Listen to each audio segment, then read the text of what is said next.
Previous lectures के अंदर हम लोगों ने एक्सरसाइज 1.5 देखी थी, जो कि बहुत ज़्यादा इंपॉर्टेंट है शॉर्ट क्वेश्चंस के लिहाज से और लॉन्ग क्वेश्चंस के लिहाज से। और 1.5 बेस है एक्सरसाइज 1.6 की। अगर आपको इन्वर्स लेना आता है, अगर आपको डिटर्मिनेंट लेना आता है और अगर आपको एडजॉइंट लेना आता है ना, तो तब ही आप एक्सरसाइज 1.6 को सॉल्व कर सकते हैं। और अगर आपको ये तीनों चीज़ों में से कोई भी चीज़ नहीं आती तो काइंडली एक्सरसाइज 1.5 देखें, क्योंकि एक्सरसाइज 1.5 आपकी एक्सरसाइज 1.6 की फाउंडेशन को स्ट्रॉन्ग करेगी। ठीक है, अब हम मूव करते हैं एक्सरसाइज 1.6 की तरफ। और exercise 1.6 purely long question oriented है। मींस के एक्सरसाइज 1.6 में से आता ही लॉन्ग क्वेश्चन है, इसमें से आपको शॉर्ट क्वेश्चन को है ही नहीं, ये है ही लॉन्ग क्वेश्चन के लिए। अब इसमें से लॉन्ग क्वेश्चन बनते कौन से हैं? अगर मैं एक्सरसाइज 1.6 के स्टार्ट में जाऊँ ना, जो एक्सरसाइज 1.6 से स्टार्ट में आपको डिस्क्रिप्शन दी हुई है, तो आपके दो इंपॉर्टेंट लॉन्ग क्वेश्चन बनते हैं। एक तो मैट्रिक्स इन्वर्जन मेथड और दूसरा एक क्रैमर रूल। इसे हम इन्वर्स मेथड भी बोलते हैं और इसे हम बोलते हैं क्रैमर रूल। ठीक है, सिंपल। ये दो रूल्स आपके बहुत इंपॉर्टेंट हैं, इतने इंपॉर्टेंट हैं कि अगर मॉर्निंग में इन्वर्स मेथड आ रहा है ना, तो आफ्टरनून में लाजमन क्रैमर रूल आ रहा होगा।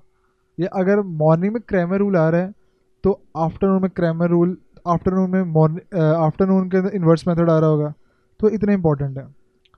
तो अगर मैं इसका पार्ट 6 लूँ, ठीक है, पार्ट 6, तो पार्ट 6 क्या बोल रहा है? ये आपको दो दी हुई इक्वेशंस, जिसमें एक्स विद एक्स और वाई वेरिएबल। इसमें पहली इक्वेशन के अंदर भी एक्स और वाई का वेरिएबल है और दूसरी इक्वेशन के अंदर भी एक्स और वाई का वेरिएबल है। अच्छा, आपसे रिक्वायर्ड क्या है? आपसे रिक्वायर्ड ये है कि आपने एक्स और वाई की वैल्यू बतानी है। रिक्वायर्ड क्या है आपसे? आपने एक्स और वाई की वैल्यू बतानी है। अब हम लोग इस क्वेश्चन को सॉल्व करेंगे by inversion method, by matrix inversion method. हम लोग इन्वर्स मेथड यूज करके इस इक्वेशन को सॉल्व करेंगे। इन्वर्स मेथड में आपने 3 काम करने हैं। पहला काम, आपको मैट्रिक्स ए पता होना चाहिए, दूसरा आपको मैट्रिक्स बी पता होना चाहिए और तीसरा आपको मैट्रिक्स एक्स पता होना चाहिए। अब मैट्रिक्स ए आपने निकालना कैसे है? जो भी आपकी वेरिएबल एक्स के साथ या वाई के साथ वैल्यूज होंगी ना, लाइक इन केस में एक्स के साथ वैल्यू क्या है? 4 है। एक्स जो वेरिएबल है उसके साथ उसका कॉफिशेंट क्या है? उसका कॉफिशेंट 4 है, 4 कॉफिशेंट है। तो मैट्रिक्स ए कैसे बनेगा? मैट्रिक्स ए आपका होगा एक्स का 4, इसी तरह वाई के साथ यहाँ पे 1 है, वाई के साथ यहाँ पे 0 नहीं है, वाई के साथ 1 है, तो वाई का 1 यहाँ पर आ गया। यहाँ पर एक्स के साथ -3 है तो -3 यहाँ पर आ गया। और वाई के साथ यहाँ पे 1 है, 3x I guess, 3x plus y है, सॉरी 3x माइनस वाई है, तो यहाँ पे वाई के साथ -1 होगा। यहाँ पे वाई के साथ क्या है? -1। तो ए मैट्रिक्स आपका ऐसे बन चुका है। अगर मैं बात करूँ बी मैट्रिक्स की, तो बी मैट्रिक्स कैसे बनेगा? बी मैट्रिक्स आपका ये वाला मैट्रिक्स है, 9 और -5, ये आपका बी मैट्रिक्स बन गया। और जो मैट्रिक्स एक्स होगा ना, वो आपका हमेशा होगा एक्स वाई। ये आपका मैट्रिक्स क्या है? ये मैट्रिक्स आपका एक्स है। अब इन्वर्स मेथड में एक इक्वेशन बनती है, वो ये है कि अगर आप इसको देखो, वो है a times x. A x यहाँ पे मल्टीप्लाई हो रहे हैं, मैट्रिक्स ए और x is equal to B.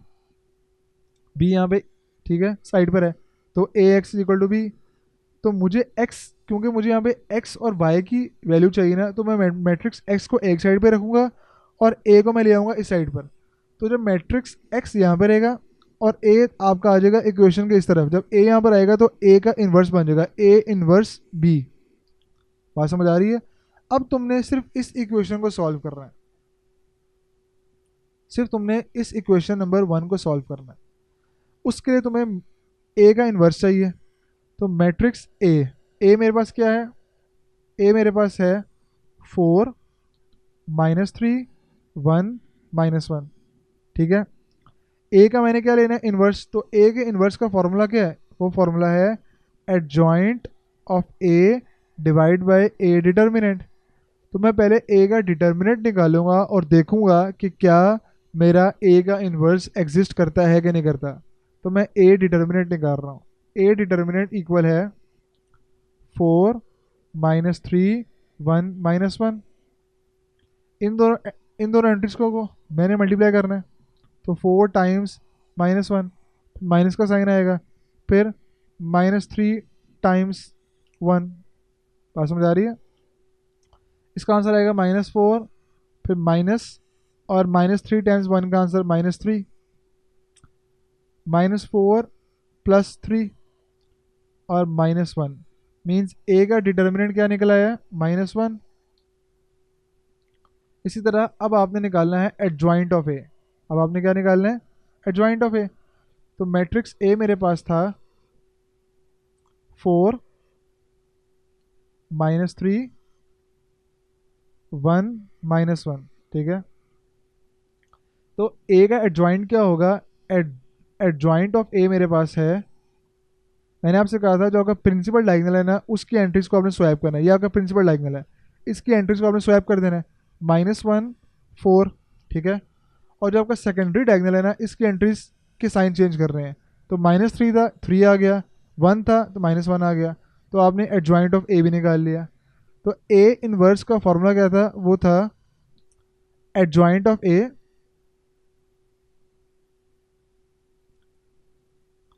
Adjoint of a divide by A determinant. तो ए इनवर्स क्या होगा?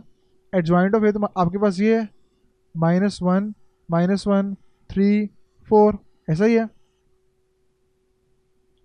और ए डिटर्मिनेंट क्या है आपके पास? ए डिटर्मिनेंट आपके पास -1 है, ठीक है। अब -1 हर एक एंट्री से क्या होगा? डिवाइड होगा।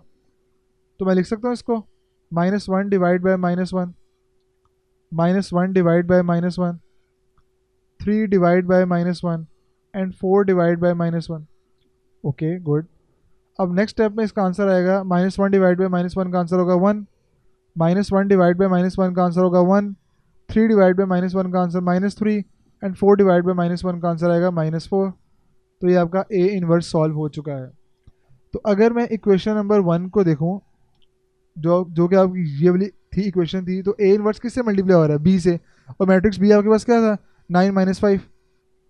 तो मेरे पास एक्स निकलेगा ए इनवर्स 1 -3 1 -4। और मैट्रिक्स बी मेरे पास क्या था? 9 -5। मैट्रिक्स बी मेरे पास यही है ना? अगर मैट्रिक्स बी को देखो तो 9 -5 है। तो ए इनवर्स को आपने 9 बी से करना था मल्टीप्लाई। तो ए इनवर्स आपका बी से मल्टीप्लाई होगा। और एक्स की वैल्यू क्या थी? एक्स और वाई, एक्स वाई इक्वल होगा 1 -3 1 -4 और 9 -5 का। तो आपने इन दोनों मैट्रिसेस को आप इसमें क्या करना है? मल्टीप्लाई करना है, ठीक है। तो मल्टीप्लाई का रूल पता है आपको? हॉरिजॉन्टल रो को, जो फर्स्ट रो है, आपने इसके फर्स्ट कॉलम से करना है मल्टीप्लाई। तो 1 टाइम्स 9 प्लस 1 टाइम्स -5, ठीक है। अब कोई और कॉलम है इसमें? नहीं है। तो अब आप सेकंड रो पे मूव कर लो, तो ब्रैकेट क्लोज कर दो। -3 टाइम्स 9, -3 टाइम्स 9 प्लस -4 टाइम्स -5, ठीक है। और यहाँ पे आपका x और y एज इट इज आएगा। अब x और y is equal to 1 times 9 का आंसर क्या था? 9 प्लस 1 टाइम्स -5 इसी तरह -3 टाइम्स 9 का आंसर -27 प्लस -4 टाइम्स -5 का आंसर क्या आएगा? 20। बात समझ आ रही कि नहीं आ रही? अगर मैं इसको सॉल्व करूँ तो मेरा आंसर आएगा 9 प्लस -5 का आंसर 4 और -27 प्लस 20 का आंसर आएगा -7। तो मेरा x y इसके इक्वल है।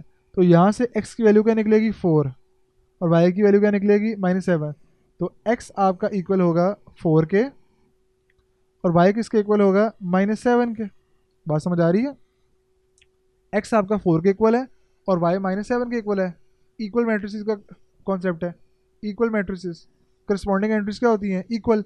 x किसके होगा इक्वल? 4 के, और y किसके इक्वल होगा? -7 के। तो सॉल्यूशन सेट क्या बनेगा आपका, आपने एंड में लिखना है सॉल्यूशन सेट। सॉल्यूशन सेट क्या बना, पहले x आएगा और बाद में आपका y आएगा। तो ये आपने लाजमन लिखना है, ये बहुत इंपॉर्टेंट है, इसका 1 नंबर होगा, ठीक है, लाजमन, ये 1 मार्क्स का होगा। अगर नहीं लिखोगे तो आपके 1 मार्क्स कट जाएंगे, ठीक है, एग्जामिनर आपका 1 नंबर काट लेगा, ठीक है। अब मैं एक और क्वेश्चन सॉल्व कर रहा हूँ इन्वर्स मेथड के ऊपर। मैं करता हूँ क्वेश्चन नंबर 8 सॉल्व करता हूँ, बल्कि क्वेश्चन नंबर 7 सॉल्व करता हूँ। तो क्वेश्चन नंबर 7 क्या कहते हैं, 2x माइनस 2y ये इक्वल है 4 के, इज इक्वल टू 4। इसी तरह -5x माइनस 2y इक्वल है -10 के, ठीक है। तो इन्वर्स मेथड में सबसे पहले आपने क्या करना था, इन्वर्स मेथड में सबसे पहले आपने 3 चीज़ों की वैल्यू निकालनी थी। पहली वैल्यू थी मैट्रिक्स ए की, दूसरी वैल्यू थी मैट्रिक्स बी की, और तीसरी वैल्यू थी मैट्रिक्स एक्स की।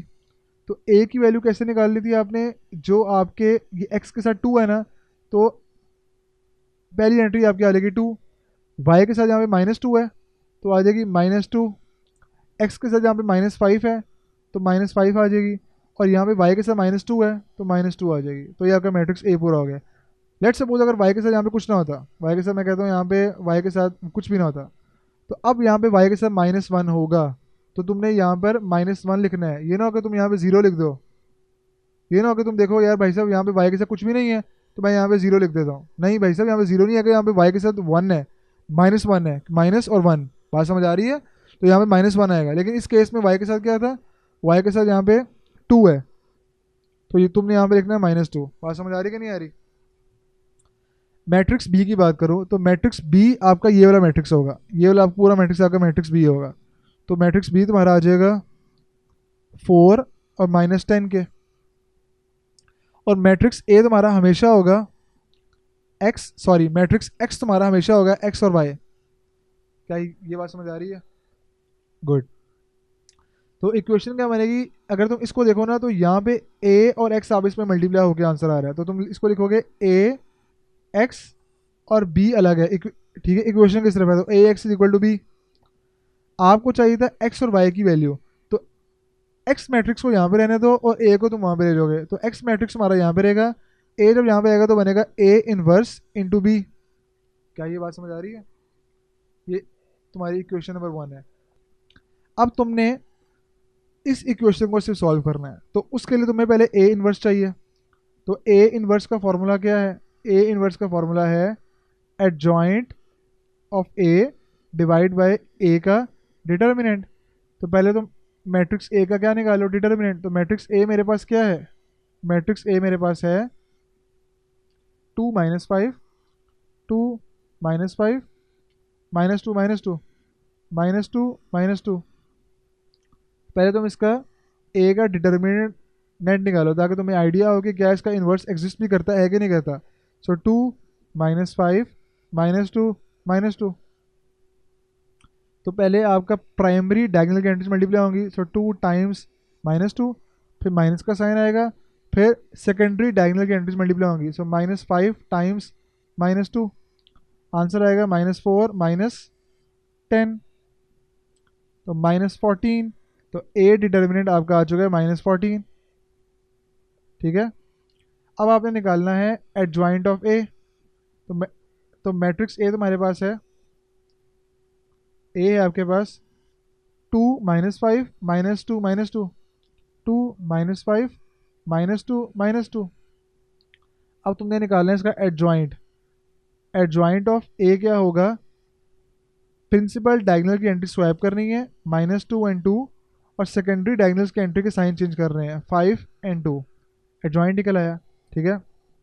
अब क्या करना है, अब आपने ये करना है कि आपने ए इनवर्स निकालना था ना, तो ए इनवर्स था आपका adjoint of a divide by A determinant.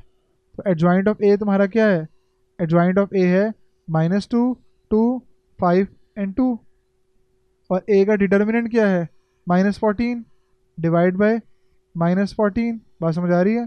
तो अब -14 को हर एक एंट्री से कर दो divide, -2 bye -14, 2/-14, 5/-14 and 2/-14।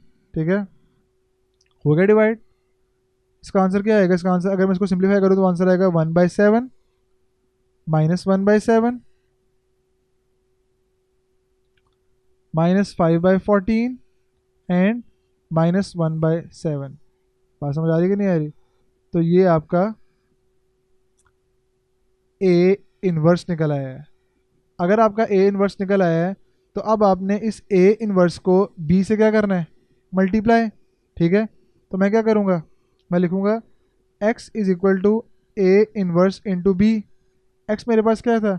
X bye A inverse मेरे पास क्या है? ए इन्वर्स मेरा आ गया 1/7 -1/7 -5/14 और -1/7। इसको मैंने मल्टीप्लाई कर दिया मैट्रिक्स बी के साथ। मैट्रिक्स बी मेरे पास क्या था? मैट्रिक्स बी मेरे पास यहाँ पर 4 - 10 है, तो 4 - 10 इससे मैंने कर दिया मल्टीप्लाई। तो फर्स्ट रो को फर्स्ट कॉलम से करना है मल्टीप्लाई, तो 1/7 टाइम्स 4 प्लस -1/7 टाइम्स -10। इसी तरह दूसरा कॉलम है नहीं है तो क्रॉस कर दो। दूसरी रो को इस कॉलम से करना है multiply, -5/14 times 4 plus -1/7 times -10। Simple multiply हो चुका है। यहाँ पे x और y एज इट इज़ आ जाएगा। अब क्या करना है? अब ये बना 4/7 माइनस प्लस 10/7। ठीक है, इसी तरह इसका आंसर आएगा -20/14 प्लस 10/7। ये बात समझ आ रही है? तो अगर मैं इसको सॉल्व करूं तो इस केस के अंदर यहाँ पे आपका x और y एज इट इज़ आ जाएगा। ठीक है, अब नेक्स्ट स्टेप में इनको मैंने सॉल्व करना है, तो ये हो जाएगा 14/7 और ये होगा, क्योंकि इनका डिनोमिनेटर सेम नहीं है तो 7 2 और 10 2, तो ये होगा -20 प्लस 20/14। ठीक है, और यहाँ पे आ जाएगा x और y as it is matrix में। नेक्स्ट स्टेप में क्या होगा?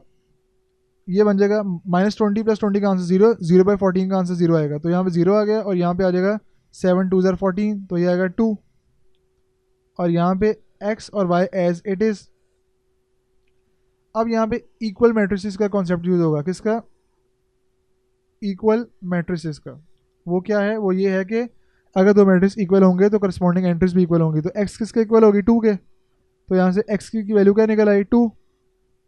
और y किसके इक्वल होगी? 0 के, तो y की वैल्यू क्या निकल आई? 0।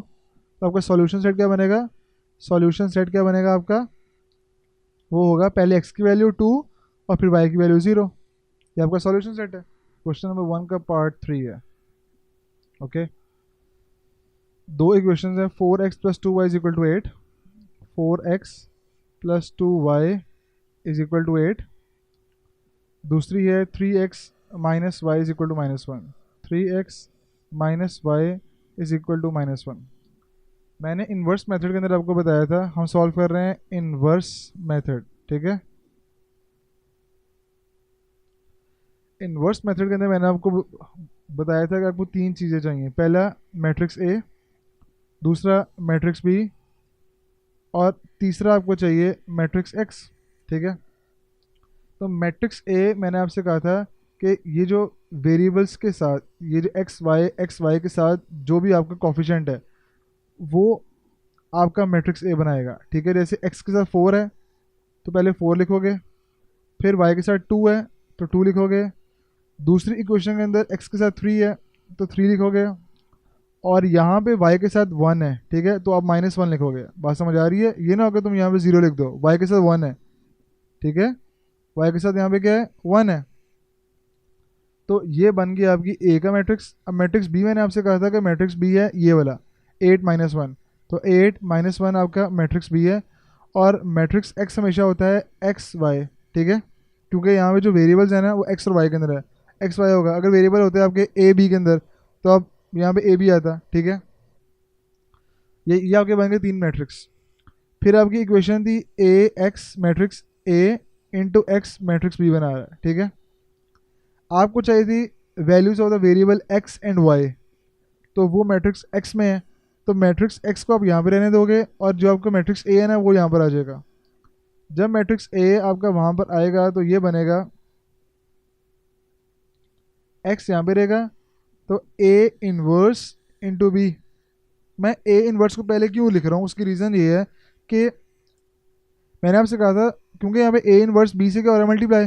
और मैंने आपसे कहा था मल्टीप्लिकेशन तब पॉसिबल होगी जब पहले के कॉलम्स दूसरे की रोज के बराबर होंगे। तो पहले में 2 कॉलम्स हैं और दूसरे में 2 रोज हैं, तो इनकी मल्टीप्लिकेशन पॉसिबल है। अगर मैं बी पहले लिख दूँ, अगर मैं बी पहले लिख दूँ अगर मैं बी पहले लिख दूँ तो इस केस के अंदर बी में एक कॉलम होगा और ए में 2 रोज होंगी, तो इनकी मल्टीप्लिकेशन पॉसिबल नहीं होगी। बात समझ आ रही है? इसलिए मैं यहाँ पे ए इनवर्स पहले लिख रहा हूँ इंटू बी। बात समझ आएगी नहीं आई?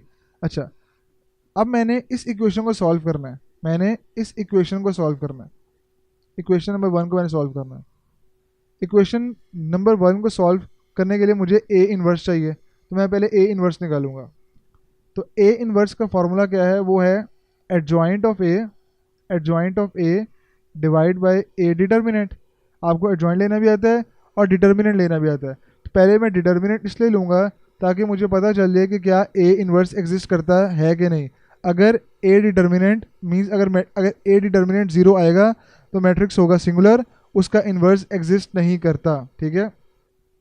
तो मैं पहले ए मैट्रिक्स जो ए मेरे पास था वो क्या है, 4 3 2 -1, 4 3 2 -1, ठीक है, ये 4 है।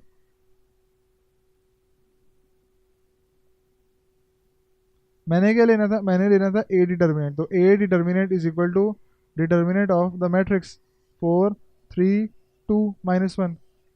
अब क्या होगा, multiplying the entries of primary diagonal first. So 4 times -1 minus 3 times 2. Then the entries of secondary diagonal. 4 times -1 -4 minus 3 times 2 6. So the answer is -10. So A determinant is -10. अब आपने क्या लेना है, अब आपने एडजॉइंट लेना है, क्योंकि ए इनवर्स के लिए आपको ए डिटर्मिनेंट और एडजॉइंट दोनों चाहिए। ए डिटर्मिनेंट आपका आ चुका है, अब एडजॉइंट ऑफ ए ले रहे हो। तो मैट्रिक्स ए था आपका 4 3 2 -1।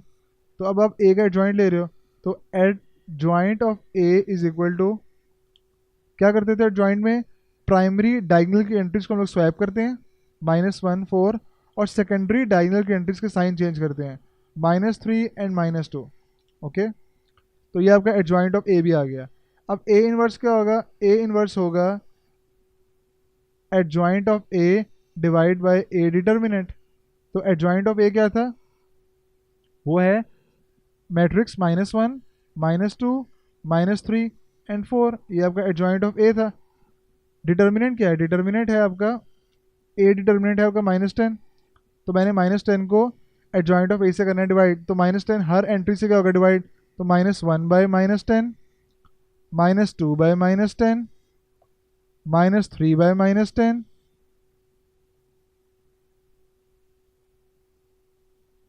एंड 4 बाय -10, ठीक है। ये आपका मैट्रिक्स हो चुका है क्लोज। अब अगर मैं इसको सॉल्व करूं तो आंसर आएगा 1/10। इसको मैं करूं सिंप्लीफाई, इसका आंसर आएगा 1/5, इसका आंसर आएगा 3/10 और इसका आंसर आएगा -2/5। ये आपका बन गया ए इनवर्स। ये आपका क्या है, ए इनवर्स है, ठीक है। अब आपने, अगर मैं इक्वेशन नंबर 1 को देखूं तो ए इनवर्स को आपने बी मैट्रिक्स से करना था मल्टीप्लाई, तो बी मैट्रिक्स से आपका a -1।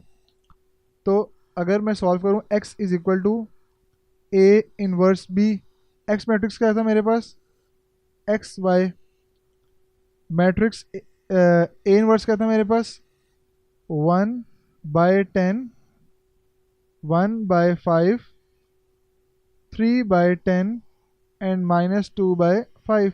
और मैट्रिक्स बी मेरे पास था, मैट्रिक्स बी था 8 -1, मैट्रिक्स बी था मेरे पास 8 -1। तो अब मैं इसको और इस मैट्रिक्स को अब इसमें मल्टीप्लाई करूँगा। ओके, तो मल्टीप्लिकेशन आपको आती है। मैं पहले जो ए इनवर्स मैट्रिक्स है ना, उसकी पहली रो को इसके पहले कॉलम से मल्टीप्लाई करूँगा, तो वो होगा 1/10 टाइम्स ए 8 प्लस 1/5 टाइम्स -1। अब यहाँ पे कोई दूसरा कॉलम है नहीं है, तो मैट्रिक्स में यहाँ पे क्लोज कर दूंगा। अब मैं दूसरी रो के ऊपर मूव करूंगा, तो दूसरी रो को इसके पहले कॉलम से करूंगा मल्टीप्लाई। सो 3/10 टाइम्स 8 प्लस -2/5 टाइम्स -1। अब आपकी मल्टीप्लिकेशन हो चुकी है। यहाँ पे आपका मैट्रिक्स आ जाएगा x x y। ठीक है, अब नेक्स्ट स्टेप के अंदर मैं इसको सॉल्व करूंगा, आएगा 8/10 -1/5। ओके, दूसरा आएगा 24/10 प्लस 2/5, और यहाँ पे मैट्रिक्स आपका x आ जाएगा, वो x और y होगा। ओके, अच्छा, अब नेक्स्ट स्टेप के अंदर मैं इसको सॉल्व करूँगा। अब क्योंकि इन दोनों का डिनोमिनेटर सेम नहीं है, तो मैं पहले इनका डिनोमिनेटर सेम करूँगा। आंसर आएगा 8 - 2/10। इसी तरह 24 प्लस 5 2 10 था और 2 2 4, 24 प्लस 4/10, और यहाँ का मैट्रिक्स यहाँ पे हो चुका है क्लोज। यहाँ पे x और y matrix as it is, तो इसका आंसर आएगा x y is equal to, यह आएगा 6/10 और यहाँ पर आएगा 28/10। ओके, अब अगर मैं इसको सिंप्लीफाई करूँ तो मेरा आंसर बनेगा एक्स वाई 6/10 होगा 3/5, और ये होगा आपका 2 से करूँगा तो 14/5। ठीक है, तो x की वैल्यू क्या आ रही है, x आ रहा है यहाँ पे 3/5। ठीक है, और y यहाँ पे क्या आ रहा है, y आ रहा है 14/5। x आ रहा है आपका 3/5 और y आपका आ रहा है 14/5। ये बात समझ आ रही है, ये बात समझ आई है। तो x की वैल्यू 3/5 आ गई है, y आ गया आपका 14/5। तो सॉल्यूशन सेट क्या बनेगा, आप ऐसे भी लिख सकते हो पूरा सॉल्यूशन सेट, अगर आप चाहो तो आप ऐसे भी लिख सकते हो। सॉल्यूशन सेट आ जाएगा, पहले x की वैल्यू वो क्या है 3/5 है, और फिर y की वैल्यू वो क्या है 14/5 है। ठीक है, या आप ऐसे भी लिख सकते हो s डॉट सेट, वो क्या होगा, पहले x की वैल्यू 3/5 और फिर y की वैल्यू 14/5। तो ये आपका क्वेश्चन सॉल्व हो चुका है। ठीक है, तो क्रैमर रूल यहाँ पे ख़त्म होते हैं। अगर आपको वीडियो अच्छी लगी है तो लाइक करो, शेयर करो, और